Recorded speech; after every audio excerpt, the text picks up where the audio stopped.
Hello बच्चों, क्या हाल चाल। जी हाँ बच्चों, मैं अमन कुमार आपका फिर से स्वागत करता हूँ आपके अपने यूट्यूब चैनल सूर्योदय लर्निंग सेंटर पे। जी हाँ बच्चों, इस सेशन हम आपको 10th की फिजिक्स यानी पूरी कंप्लीट साइंस का जो कंटेंट देने वाले हैं, जिसमें कि ये बोर्ड एग्जाम के लिए यूपी बोर्ड चाहे जो भी बोर्ड हो उसके लिए ये कंप्लीट सेशन हमारा रहने वाला है। अब इस सेशन में बस आपको हमारा और हमें आपका ये दोनों का कॉम्बिनेशन जो रहेगा प्यार बनाए रखना है, और इसी के साथ कहते हैं कि मिल ही जाएगी मंजिल भटकते भटकते, गुमराह तो वो है जो कभी घर से निकले ही नहीं। इसीलिए आप लगातार कंटिन्यूटी अपनी पढ़ाई को बरकरार रखेंगे तो आप उस मुकाम तक पहुंच पाएंगे जहां आप पहुंचना चाहते हैं। इसी के साथ शुरू करते हैं। आज का लेक्चर है प्रकाश का परावर्तन। अब ये प्रकाश का परावर्तन जो लेक्चर है, इसमें आप दो शब्द देख पा रहे हैं, एक तो है आपका प्रकाश, दूसरा है परावर्तन। अब इन दोनों शब्दों के लिए विशेष जानकारियां है क्या, तो पहले शुरू करते हैं प्रकाश से। प्रकाश आखिरकार है क्या? आपने बहुत बार पढ़ा भी होगा कि प्रकाश एक प्रकार की ऊर्जा है जो हमारी आंखों को संवेदित कर दृष्टि प्रदान करती है। और दृष्टि प्रदान करने का मतलब यह है कि मानव नेत्र में स्वयं की कोई खास दृष्टि नहीं होती जब तक कि उसे प्रकाश ना मिले। अगर ऐसा नहीं होता, मानो हम कह दें कि मानव नेत्र में स्वयं का प्रकाश होता है, तो आपको अंधेरे में भी दिखना चाहिए, नाइट में आप देखने चाहिए, लेकिन ऐसा नहीं होता। आपको केवल वही वस्तु दिखेगी, उसी जगह दिखेगा जहां प्रकाश पड़ रहा हो। जैसे अभी मैं देख रहा हूं आपको, तो मेरे पास प्रकाश पड़ पा रहा है, इसीलिए आप मुझे और देख पा रहे हैं। अब प्रकाश एक प्रकार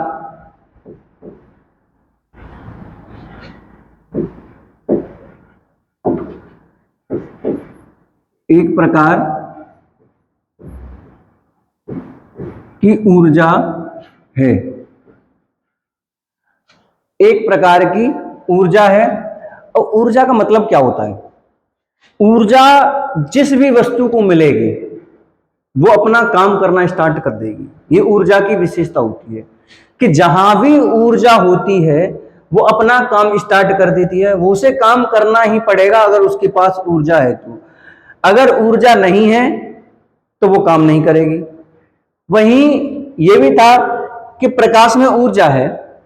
अब प्रकाश में ऊर्जा है तो ये हमारी आंखों को संवेदित करता है। अब संवेदित मतलब ये बताता है कि तुम देखो, देखने का कार्य करो। तो जो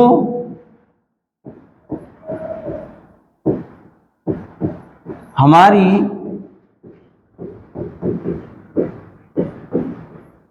आंखों को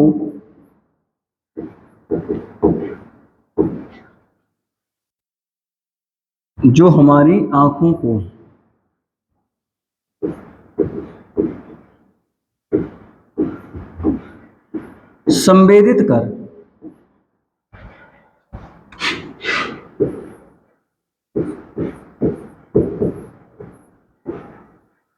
दृष्टि प्रदान करता है। ये है प्रकाश के बारे में कुछ छोटी सी बातें। आपने देखा प्रकाश एक प्रकार की ऊर्जा है जो हमारी आंखों को संवेदित कर। एक तो ये वर्ड हो गया संवेदित कर, और एक वर्ड हो गया ये। थोड़ा सा चर्चा करते हैं ऊर्जा के लिए। कार्य करने की क्षमता को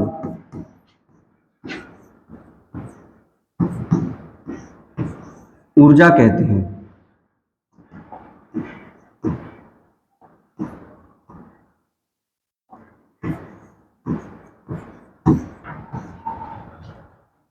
ऊर्जा कहते हैं। अब आंखें भी तो काम कर रही हैं, किसकी सहायता से? प्रकाश की सहायता से। और ये संवेदित कर रहा है। संवेदित का मतलब है किसी को प्रेरित करना, किसी को प्रेरित करना। और जब कोई चीज प्रेरित होती है वो तुरंत एक्शन में आ जाती है, यानी काम करना स्टार्ट कर देती है। और ये सब होता है एक छोटी सी चीज जिसे कहते हैं प्रकाश। प्रकाश हमारे सौर मंडल का, जो सूर्य से आने वाला प्रकाश है, वो हमारे सौर मंडल का सबसे बड़ा एक महत्वपूर्ण ऊर्जा का स्रोत है, जो सूर्य से आने वाला प्रकाश है। तो ऐसा ही एक प्रकाश है। और लेकिन हमें तो जरूरी नहीं है कि सूर्य से मिल रहा हो, मिल भी रहा है, लेकिन नाइट के लिए हम बात करते हैं, हम तो लाइटों से भी ले लेते हैं, ठीक है।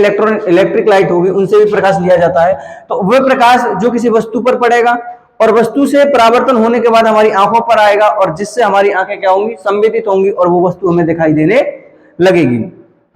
तो प्रकाश के बारे में केवल इतना ही था यहाँ। इसके बाद में स्टार्ट करते हैं ये जो परावर्तन है ये। अच्छा, इसके कुछ गुण भी हैं, जैसे मैं यहां लिखूं,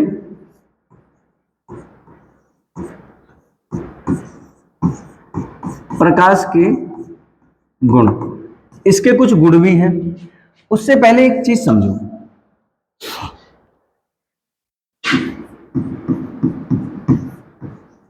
स्रोत के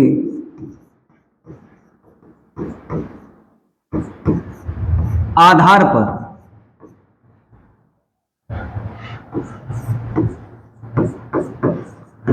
प्रकाशिक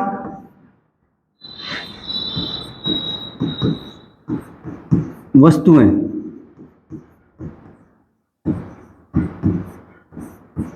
दो प्रकार की होती हैं।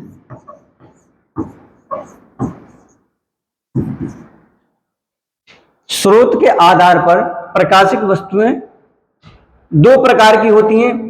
यानी पहला जो है ये है प्रदीप्त।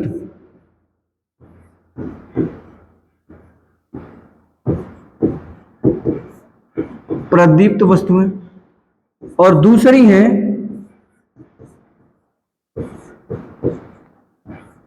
अदीप्त वस्तुएं।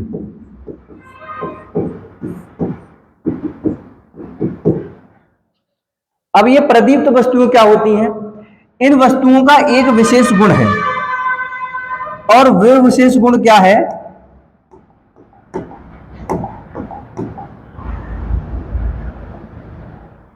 वो गुण ये है इन वस्तुओं का कि ये वस्तुएं स्वयं ही प्रकाश उत्पन्न करती हैं।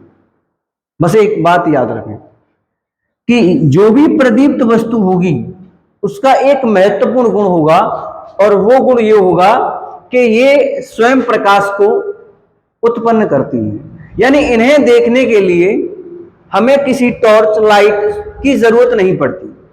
इनकी ये खास बात है। एग्जाम्पल के लिए सबसे ऊपर आता है सूर्य। ये एक प्राकृतिक स्रोत है। क्या है ये? प्राकृतिक स्रोत। अब ये प्राकृतिक स्रोत है, और भी मानव निर्मित स्रोत आते हैं। जलती हुई मोमबत्ती, जलती हुई मोमबत्ती, जलता हुआ बल्ब, ये सब मानव निर्मित में आते हैं। और एक प्राकृतिक के देन है जिसे कहते हैं जुगनू। जुगनू एक प्राकृतिक स्रोत है, वो भी जिसे प्रदीप्त होता है। उसके पीछे खुद की एक लाइटन होती है। अगर उसे कहीं अंधेरे में जाना है तो ऐसा नहीं है भैया वो तुम्हारी टॉर्च वॉर्च का विशेष इंतजाम करके चले, नहीं, वो अपना बल्ब लेके चलता है, अपना प्रकाश स्वयं लेके चलता है, लाइटन टाइप का, यानी उसके पीछे लगा होता है। उस जुगनू को कहते हैं कि जुगनुओं को प्रकाश यानी लाइट के प्रकाश के मोहताज नहीं होते, ऐसा कुछ करके एक शेर है। अब आते हैं अदीप्त भी। अदीप्त वस्तुएं जो होती हैं इनका एक विशेष गुण है।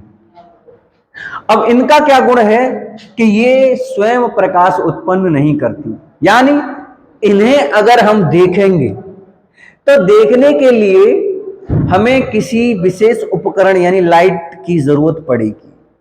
जैसे आप मुझे ही देख लो, क्या मुझ में स्वयं का प्रकाश है?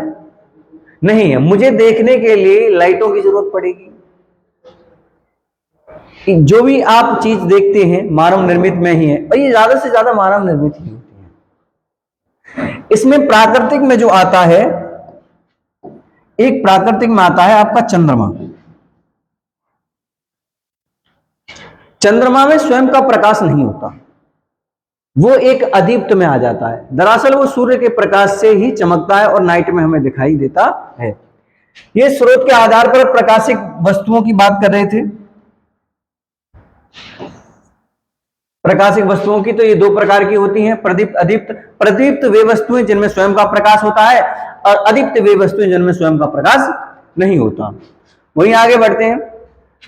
आगे बता रहे थे प्रकाश के गुण। अब प्रकाश के जो गुण हैं कुछ स्पेशल ही, कुछ अपने इसके गुण हैं। इसका एक पहला गुण है, यह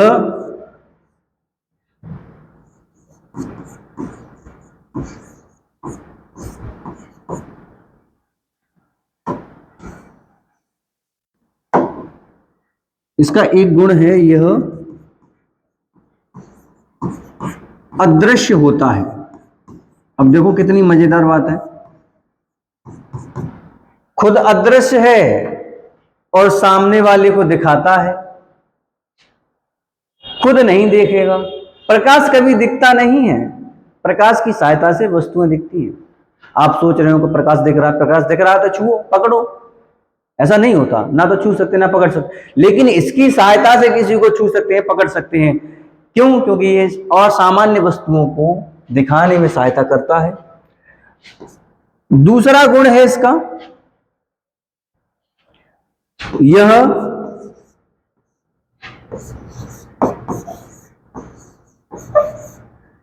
सीधी रेखा में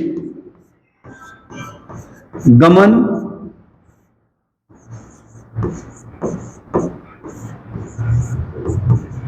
करता है। इसका यह भी गुण है। ऐसा नहीं है कि ये टेढ़ा मेढ़ा ऐसे भागेगा, ऐसा कुछ नहीं है। इसे अगर जाना है तो एकदम स्ट्रेट लाइन में जाएगा, ये स्ट्रेट लाइन में। अगर ये टेढ़ा मेढ़ा चलता तो आप जो एसी वाले, कूलर वाले, पंखे वाले रूम में बैठते हैं, ये वहां भी घुसाता जबरदस्ती। अब जब ये वहां घुसा तो आपको तो बहुत वो हो जाती परेशानी कि अब जाए कहां, इससे बचे कहां। बचने का कोई चारा ही नहीं था, क्योंकि जब ये टेढ़ा मेढ़ा चलता कहीं भी घुस सकता है, इसीलिए सीधा चलता है। ये इसका एक जो है गुण है। अगला जो गुण है इसकी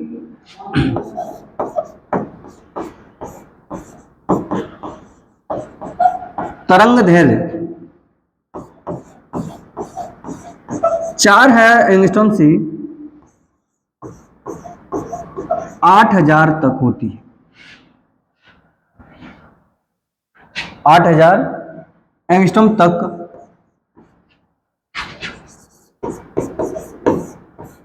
होती है। ये भी एक गुण है इसका। और भी गुण है इसके, लेकिन कोई खास ज्यादा नहीं चर्चा कर रहे सब पे, थोड़े बहुत आप जान लो। तो अब ये अदृश्य होता है, सीधी रेखा में गमन करता है, इसकी तरंग दैर्घ्य 4000 से 8000 होती है। और भी है। अब आगे बात करते हैं, ये तो प्रकाश का हो गया। आप चाहो तो इसका स्क्रीनशॉट ले लें, पहले बातों को सुन लिया करें अच्छे से, ठीक है। और सुनने के बाद आप इनका वहीं स्क्रीनशॉट, वीडियो को रोका और स्क्रीनशॉट ले लिया। अगर समझ में नहीं आता तो वीडियो को आप रिवाइंड कर लें, बार बार देख लें, क्योंकि ये आपके हाथ में होता है, ठीक है। ऐसा नहीं है कि एक बार बढ़ गए आगे तो बढ़ गए फिर पीछे नहीं हो सकता है। अब इसी के साथ अगला जो चलेगा, अगले पे चलते हैं। अब है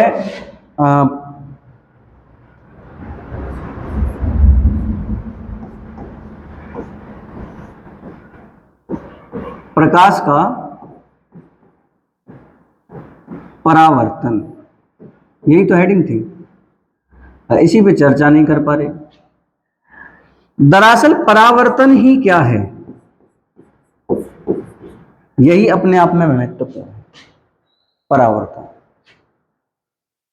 अभी बताते हैं, ये इतना कोई खास हुआ नहीं है, अभी आप समझ जाएंगे।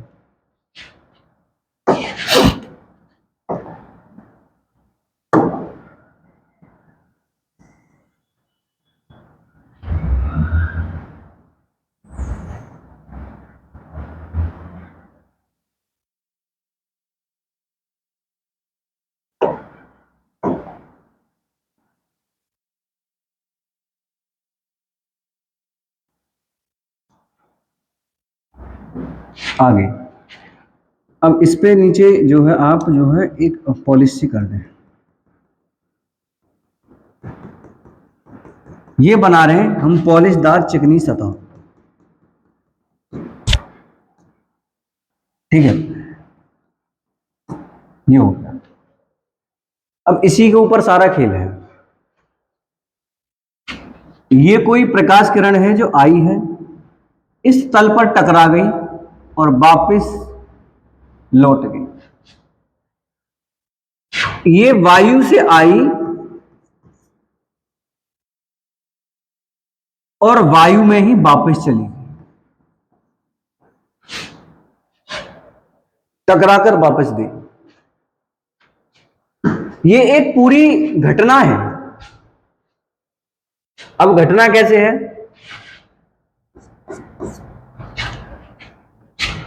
जब कोई प्रकाश किरण किसी पॉलिशदार चिकनी सतह से टकराती है तथा टकराने के पश्चात वापस उसी मार्ग में लौट जाती है, तो इस घटना को प्रकाश का परावर्तन कहा जाता है।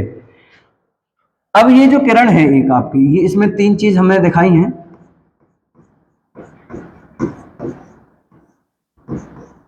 ये है आपतित किरण,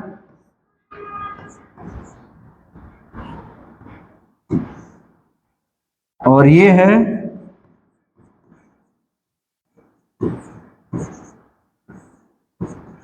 परावर्तित किरण। ये जो देख पा रहे हैं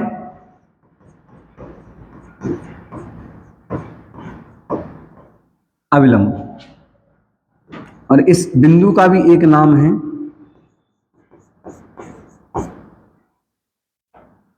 आपतन बिंदु।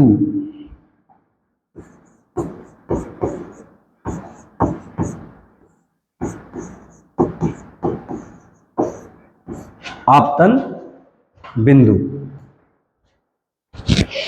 और यह है पॉलिशदार सतह, कोई चिकना तल, चिकना तल। अब चिकना तल ही क्यों लिया जा रहा है? कुछ और भी तो कह सकते हैं। चिकना तल आप दीवार पे टॉर्च लगाएं, क्या वापस आ जाएगी लौटकर? नहीं आएगी, तो वहां परावर्तन ही नहीं हुआ, ठीक है। आप जिस शीशे के सामने अपना मॉर्निंग के समय या जब भी आप नहा धो के एकदम बाल बाल काट के हीरो बनते हो, उस समय उस शीशे में नाइट में एक टॉर्च लगाना जब भी आपको मौका मिले, तो वो जो प्रकाश की किरण जो होती है वो वापस उसे भेज देगा। और इसका बेस्ट एग्जांपल ये है कि आप सब ने ऐसे करके शीशा लेके लगाते हैं ना मुंह पे, और ऐसे किसी को परेशान किया जाता है, तो वो वाली जो घटना है वही प्रकाश का परावर्तन होना।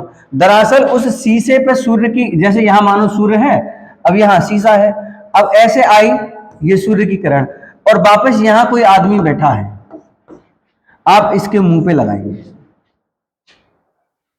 सूर्य की किरण आई और इस तल से टकराई और वापस भेज दी। देखना इसमें और इसमें क्या अंतर है भाई, ये भी तो घटना वही है, तो इसमें और इसमें कोई खास अंतर नहीं है। तो ये जो घटना है ये प्रकाश का परावर्तन है। जब कोई प्रकाश किरण, चलो मैं लिखता हूं अभी,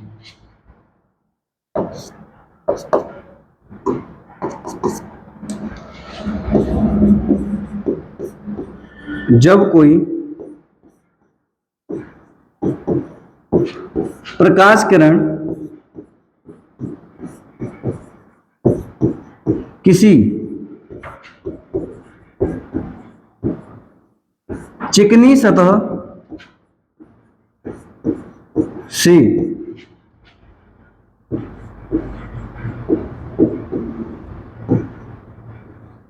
टकराकर वापस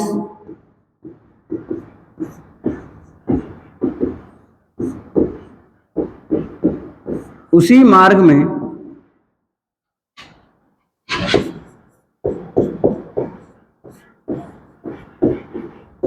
लौट जाती है तो उसे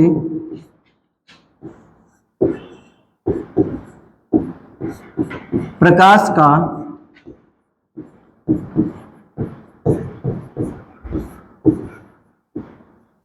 परावर्तन कहते हैं।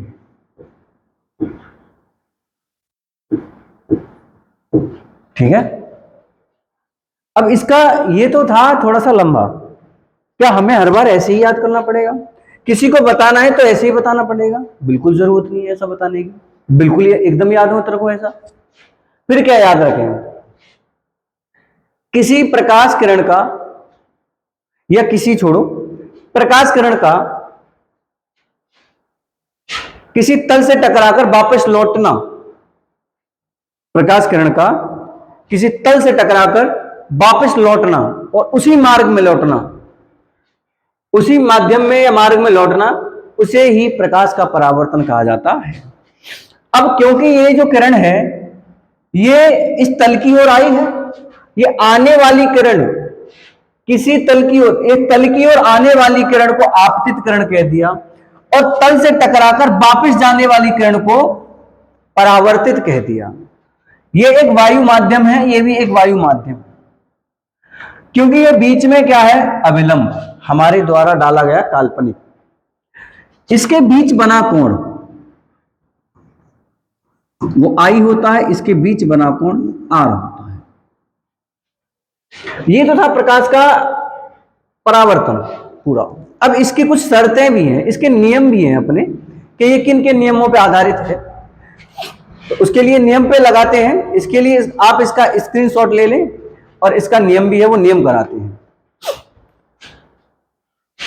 दरअसल ये कोई खास बड़ी बात नहीं है, बस आप पढ़ो अच्छे से और समझो अच्छे से। मैं इसे मिटाता हूं। परावर्तन के नियम,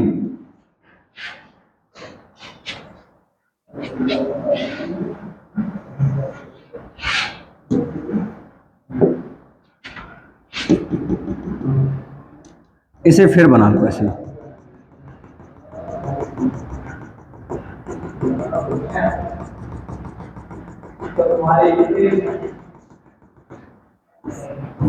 कोण आई, कोण आर, अविलंब और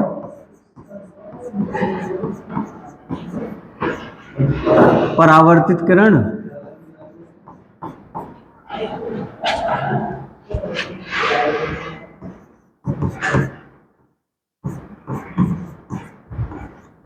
आपतित किरण, आपतित किरण से बनने वाले कोण को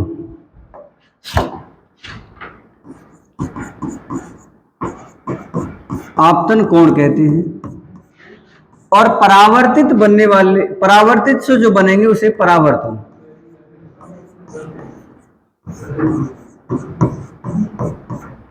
परावर्तन, ठीक है। अरे यार, ये मानो महेश का खेत की जो बाउंड्री है उसे महेश का खेत कहेंगे, ये सुरेश का, उसे सुरेश का कहेंगे। तो इसीलिए परावर्तित किरण से जो बना है कोण उसे परावर्तन कोण कहेंगे। अपवर्तित किरण से, आपतित किरण से बना है उसे आपतन कोण कहेंगे। इसके नियम हैं।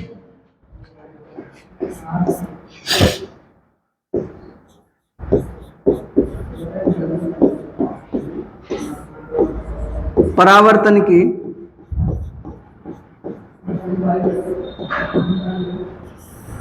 नियम, नियम नंबर 1,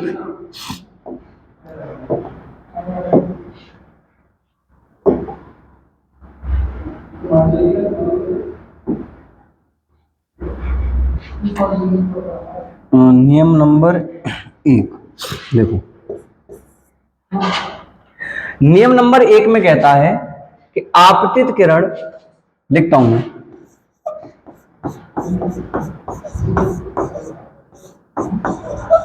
आपतित किरण तथा परावर्तित किरण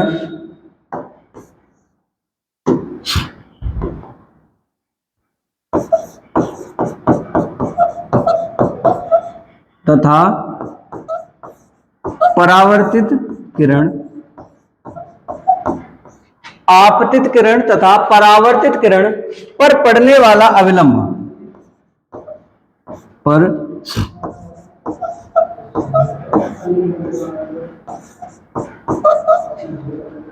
पड़ने वाला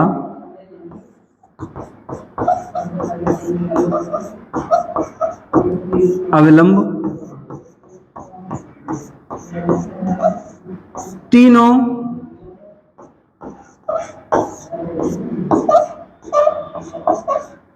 एक ही तल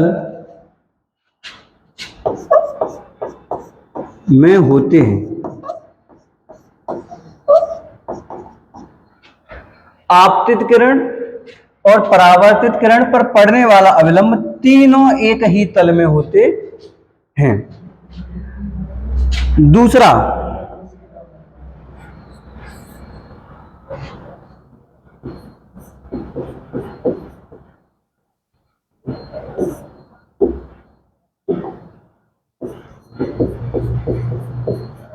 आपतन कोण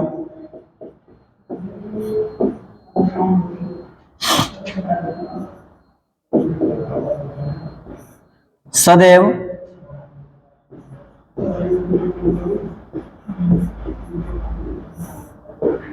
परावर्तन कोण के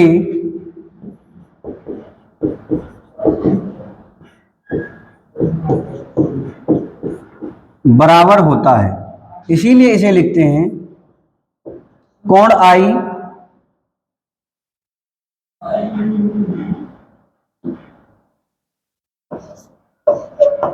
बराबर कोण आर। जितने एंगल से आप इस किरण को, आपतित किरण को घुमाएंगे, उतने ही एंगल से ये परावर्तित किरण घूम जाएगी। ये कोण जितना बदलेगा, ये भी तुरंत उतना बदलेगा। इसको जितना बदल पाएंगे, दरअसल ये मैंने बताया था एक एग्जांपल कि यहां मानो हमारे पास कोई सूर्य है, ये अब यहां आपके पास कोई दर्पण रखा है, अब यहां कोई आदमी खड़ा है, आपको इसका चेहरा दिखाना है, इस पे ये सूर्य से आने वाली किरण, बचपन में बहुत उद्यम किया होगा आपने इस तरीके का, ठीक है। ये सूर्य से जो आई किरण है, इसे ही आपतित कहते हैं। इस शीशे दर्पण से जो टकराई है, ये चिकना पॉलिशदार सतह यही तो है, और टकराकर वापस इस आदमी के मुंह पर आप लगाओगे परेशान करने के लिए इसे, तो ये जो वापस लौटी है, इसे परावर्तित कहते हैं। क्योंकि दरअसल इसने माध्यम चेंज नहीं किया, ये वायु से आई और ये भी वायु में ही चलेगी, इसीलिए ये बहुत महत्वपूर्ण बात है कि उसी मार्ग में या उसी माध्यम में लौट गई। अब यहां से एक लाइन ड्रॉ कर लो, ये अविलंब बन जाता है। क्यों? क्योंकि आप ना तो सूर्य को हटा सकते हैं और ना ही उस आदमी को हटा सकते हैं, दोनों में से आप किसी को चेंज नहीं कर सकते, लेकिन हाँ आप इस दर्पण को तो कर ही सकते हैं ना, ये तो आपके हाथ में, ऐसे ऐसे जो चाहो वैसे कर लो आप। तो इसे आप जितना ऐसे घुमाओगे उतने एंगल से ये चेंज होगा आई, और उतने एंगल से चेंज हो जाएगा आर। आपको लग रहा है आदमी थोड़ा सा हट रहा है, नीचे हो रहा है, ऊपर नीचे हो रहा है, आप भी ऊपर नीचे से कर लो, आप अपने हिसाब से कर सकते हैं, ठीक है। ये प्रकाश बता दिया, प्रकाश का परावर्तन बता दिया, और प्रकाश के परावर्तन के नियम बता दिया। आज के लिए केवल इतना ही, और ये क्लास यही खत्म होती है। नेक्स्ट क्लास में आपके साथ मिलेंगे इससे अगली के लिए। तब तक के लिए आप पढ़ें अच्छे से, वीडियो को अच्छे से प्यार दें, चैनल को सपोर्ट करें, और उसके लिए आप अपना ख्याल रखें। और ये जो है वीडियो को पॉज करके बीच बीच में देख लिया करें अगर समझ नहीं आता है। और जो भी आपको लग रहा है, हाँ हो सकता है राइटिंग में थोड़ा सा इशू, लेकिन उसका बेफिक्र रहें, क्योंकि राइटिंग का क्या शब्द भी तो मैं बोल रहा हूँ, और कहीं भी मिस्टेक जैसे हिंदी लिखने में हो जाती है तो उस पर विशेष ध्यान रखें, ठीक है। तब के लिए टेक केयर, जय हिंद।